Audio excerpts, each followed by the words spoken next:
ginger gene is a curse. In conclusion, I will leave you with this. If you think that the ginger problem is not a serious one, think again. Well, now, what can you say about that, eh? So, the rearranged game from 3 weeks ago was played out today at the Stade de France. And, well, first things foremost, thank fuck it was 20 degrees warmer today than it was 3 weeks ago. But, yeah, wow, holy fuck, I feel so incredibly disappointed. On the screen there, you can see that I've just scored a try around fucking half the length of the pitch, and that's what we did inside like 10 minutes. Tommy Bowe made this fucking fantastic intercept, and, you know, straight in under the posts unchallenged. And the thing about it was, Ireland, we were defending so fucking, like, absolute warriors, you know. And for the first time in a long time, we defended high up. We didn't sit off the gain line and let them come to us. We took them at it. As soon as the ball was played, we fucking went straight up, pushed up on them. And I mean, we deserved to be ahead. We deserved the half-time lead that we had as well. We were 11 points clear. It was 17-6 at half-time. And then, I mean, every team after every game, regardless whether it's rugby, soccer, Gaelic, hurling, NBA, fucking NHL, NFL, every team will always have gripes about decisions given against them. But I thought, honestly, that the referee was quite harsh on us quite a lot. But at the same time, we gave him the opportunity to be harsh. Do you know what I mean? If you don't push the line like that, if you don't go, you know, so close to infringing, then the referee can't interpret against you, you know. Whereas Ireland did that so much in that second half. But again, like, I mean, the first half we were, I mean, the best way that I could put it is the second half we were, or the first half, sorry, we were fucking imperious.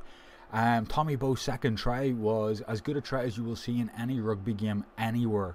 I mean, of course, 90% of it is luck. I mean, he puts that little chip over the guy coming towards him. 1, the guy doesn't block him.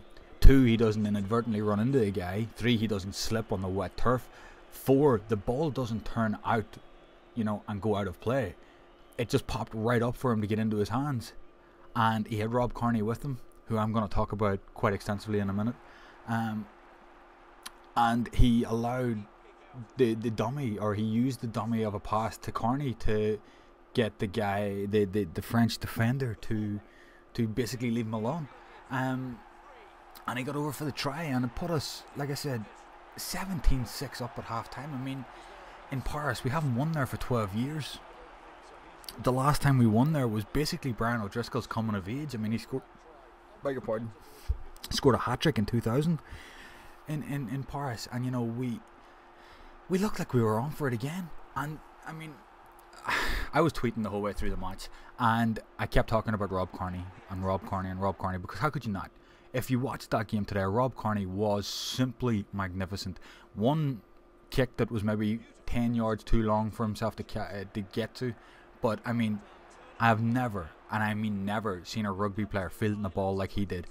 You can tell that he played Gaelic as a well, I don't want to say a kid or a youngster, because that sounds sort of patronising, but as a younger man, he played Gaelic football, and he has taken that technique through to the rugby. And I honestly cannot see anybody better than him in the tournament, the entire tournament. I don't just mean the Ireland team or today's game. Easily man of the match for me today. I thought he was man of the match last week as well. I thought he was our man of the match against Wales. But the only other player I can think of is George North for Wales. But Wales as a team are playing a more unified game than what Ireland are. And so it's easier for North, in my opinion, you know, to play well, because he's playing with better players who are playing better. Kearney is virtually dragging Ireland by the bollocks through this tournament. He is breaking the line every time he gets up ball. He is kicking Garryowens and getting onto them himself. He is outfielding fucking men twice his size. I mean, he went up against Harran Ordeke at one stage today. The ball's coming straight into Harran Ordeke's hands. He's got it. But Kearney is running at him. I don't know whether he fucking roared at him and scared the shit out of him or not, but Harran Ordeke closed his eyes to catch that ball, and Kearney went straight between his hands and took that fucking thing and made ground with it. to me, the guy is an absolute revelation this year. His since he came back from injury, he has been simply a revelation in my eyes. His coaching at Leinster must be making a huge difference to him, a huge impact. But I mean, Ireland, right? We made silly mistakes, bad handling or errors. Darcy, when we were pushing, we could have had a try or at least a penalty or a drop goal or something, and Darcy fucking shot us in the foot. He slipped it to see him, only in a more defensive position. Heaslip actually did it a number of times. And yes, pissing down rain, but you didn't see the French making those handling errors. We made them, and that's not good enough. But you know, we defended so well. I mean, a couple of loose lineouts, which isn't good enough either at this level. Our lineout has been very poor this year, and we were punished for it. Kearney's kick let France in for a try, the kick that he went too long with. But overall, we defended so valiantly, and I mean, France set up 2 drop goal attempts in the last 5 minutes to win the game, and one, the guy just shit himself and fucking scuffed at a daisy cutter.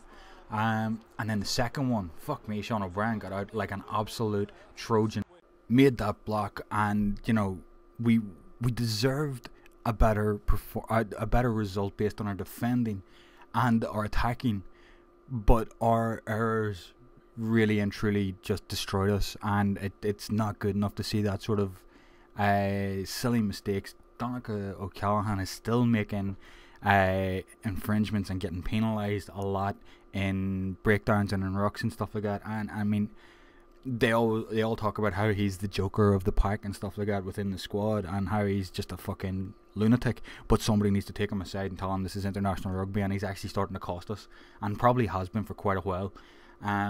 But yeah, anyway, listen folks, I hope you enjoyed the video. Tell me in the comments what you thought of the game if you watched it, and yeah, peace, love and puppies folks, enjoy yourselves, have a good weekend. If you smell what the Mac is cooking.